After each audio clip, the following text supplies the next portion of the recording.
Here's exactly how to record desktop audio with Audacity step by step. Go to Audio Setup, Host, change this to Windows Wasapi. Go back to Audio Setup, Recording Device. Make sure you choose your headphones or your speaker or whatever you use to listen to your audio. Now I'll click on Record.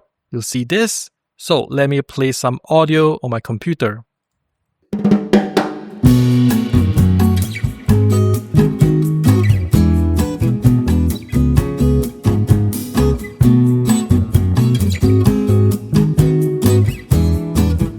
So let me play the recording.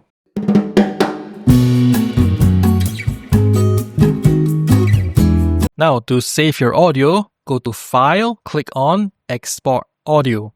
Click on Export to Computer, then you put in the file name and you choose where you want to save it. So let me save it to my desktop. Then you can choose the format like WAV or MP3 or any other formats. So I'll click on Export and now I save the recording in my desktop.